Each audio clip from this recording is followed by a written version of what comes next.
सिर्फ करारदाद के लिए कि वो सिर्फ एक करारदाद पेश कर दें या बयान दे दें। हाँ। सिर्फ बयान देने के लिए तरले किए जा रहे हैं। तो मेरा ख्याल ये है कि ये मुनासिब था कि प्राइम मिनिस्टर साहब इसको रिस्पॉन्ड करते और कोशिश की जानी चाहिए कि ये जितने झूठ बोले जा रहे हैं इनकी साथ के साथ वजाहत की जाए। और मुझे खुशी है इस बात की कि पाकिस्तान का मीडिया भी कर रहा है ये काम और पाकिस्तान की हुकूमत भी ये काम कर रही है। दूसरी बात यह है कि अब इससे ज़्यादा इजाज़त नहीं दी जा सकती कि आप इससे आगे जाएं। और उसका मंतकी नतीजा ये निकल रहा है कि फिजल आउट हो रही है पार्टी हर गुजरते दिन के साथ। आप देख रही हैं किस तरह उनके लोग उनका साथ छोड़ छोड़ के जा रहे हैं। ये पार्टी के बारे में मेरा पहले भी यही राय थी, मैं आज भी इसी राय के ऊपर कायम हूँ कि ये फसली बटेरों के ऊपर तश्कील पाई थी और वो फसली बटेरे जो ही देखा कि मौसम तब्दील हो रहा है वो उड़ उड़ के जा रहे हैं और हर रोज 9-10 बंदे उड़ारी मार रहे हैं। लिया यूं लगता है जैसे कुछ अरसे के बाद मौसूफ जब जायजा लेंगे तो पता चलेगा कि वो अकेले खड़े हैं। वो इस अकेले होने का गिला तो ऑलरेडी कर रहे हैं, अगर आपने वो वीडियोस देखी। लेकिन साथ साथ ये भी कहते हैं मैं अकेला ही काफी। जी हाँ, वो अकेले काफी हैं। वो अगर सारे मिलके काफी नहीं हुए तो अकेले क्या काफी होंगे, उसको आप एक तरफ छोड़ दीजिए। लेकिन बुखारी साहब ये बयान तो देने में बड़ा अच्छा पावरफुल लगता है कि मैं अकेला ही काफी हूँ, कोई मसला नहीं है मेरे लिए। लेकिन प्रॉब्लम ये है कि फिर अगर हम मैं आपसे कहूँ कि प्रेडिक्ट करें आप पीटीआई का फ्यूचर इन इलेक्शंस के अंदर, क्या उनका रोल होगा, क्या वो एज अ पार्टी जो है वो इलेक्शन लड़ भी सकेंगे या नहीं, तो क्या लगता है आपको? देखिए, पहली बात तो ये है कि एक तवक्को हो चली थी जब सुप्रीम कोर्ट ने ये मशवरा दिया था कि तहरीक इंसाफ और बाकी की जो पीडीएम की क़यादत है वो मिलके बैठ के इलेक्शन के हवाले से कोई फैसला कर ले। वो जब पंजाब और केपीके के इलेक्शन की पिटीशन उनके सामने थी, मुज़ाकरात का दौर शुरू हुआ भी था संजीदगी के साथ, आपको मालूम है। लेकिन वहाँ से फिर शाह महमूद कुरैशी साहब जो है, हतमी तौर पर यह तय हो गया था कि इलेक्शन अक्टूबर में होंगे। उनका अच्छा हमें इजाज़त दीजिए, हम ज़रा मौसूफ से जाके पूछ लें उनकी मर्जी क्या है। फिर उनकी क्या ठुकाई हुई वहाँ पर, वो तो मेरे ख्याल से यहाँ शायद बयान से बाहर है, क्योंकि वो जिस ज़बान में गुफ्तगू करते हैं वो भी मेरे ख्याल से लोगों से ढकी छुपी नहीं है। और यहाँ तक कि खुद शाह महमूद कुरैशी साहब ने सुप्रीम कोर्ट में जाके कहा कि हम मुज़ाकरात से पीछे हट रहे हैं। तो अब जो है सूरत हाल वो बहुत रेडिकली चेंज हुई है।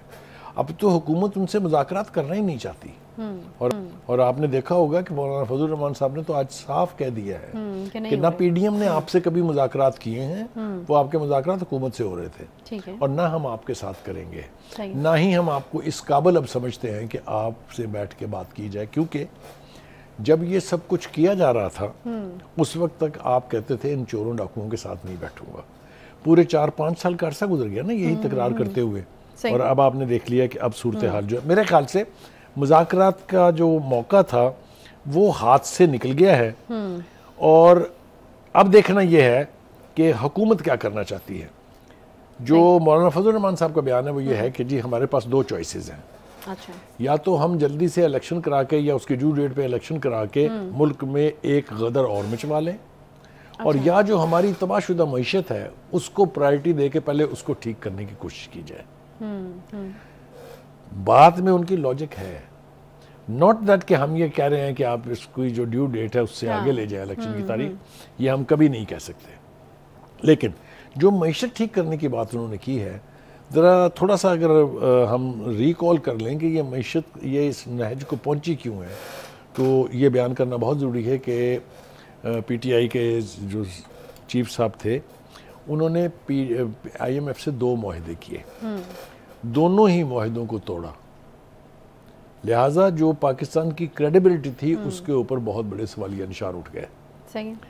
उसके बाद आपने ये किया कि जाते जाते आप तेल की कीमतें भी कम कर गए, और बकौल जो माहिरीन है इकॉनमी के, इक्तिसादियात के, वो कहते हैं कि ये एक तरह से सुरंगें, बारूदी सुरंगें बचाने के मुतरादिफ था। आपको पता है कि इससे पहले बहुत दफ़ा बात हो चुकी है।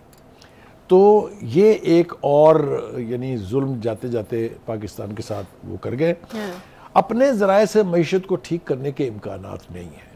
अच्छा। क्योंकि हमारे वसाइल ऐसे नहीं है कि हम 25 अरब डॉलर जो है वो इकट्ठे कर सकें ताकि हम वो कर्जाजात वापस कर सकें जो हमें अगले साल करने हैं। देयरफॉर नहीं तो बुखारी साहब, अभी जो IMF के साथ मुज़ाकरात रुके हैं, उसको एक ब्रेक ही कहा जा सकता है। वो इसलिए रोके गए कि जब नई हुकूमत आएगी तो फिर वो करेगी मुज़ाकरात, तो फिर उसके लिए तो एक नई हुकूमत पाना जरूरी है। अभी साइट में नहीं है। अच्छा, अभी तो 2-3 महीने से हुकूमत के पास है। ठीक है, फिर तय होना है कि इलेक्शन हो रहे हैं कि नहीं हो रहे हैं। मैंने आपको मौलाना फजल रहमान साहब का बयान मैंने जानबूझ के मेंशन किया आपको, क्योंकि हमारे पास 2 चॉइसेस हैं, हम इलेक्शन लड़ा के मजीद हंगामा खेजी करवा लें या हम मईशत ठीक कर लें। मईशत ठीक करने के लिए मैंने बता दिया कि हमारे पास अपने ज़राए तो नहीं है।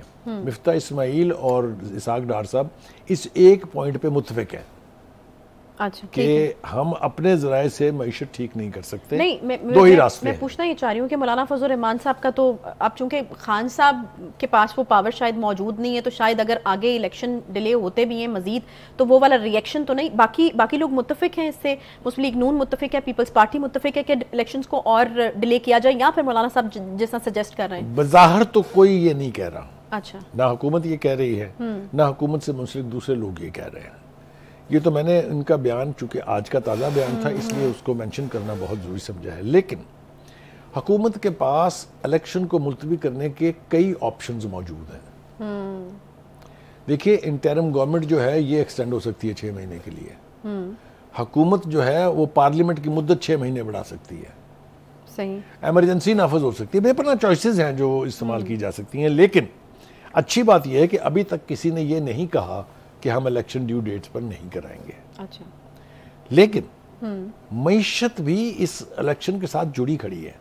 ठीक है कि अगर मईशत इससे भी ज्यादा दगरगुम सूरत हाल में जाती है तो हम खड़े कहाँ होंगे। हमारे लिए ये जो बजट बनाना है, जिसके बारे में कहा जा रहा है, इसाक डार साहब ने भी दावा किया है कि ये अवाम दोस्त होगा, कैसे बनाएंगे हम अवाम दोस्त बजट?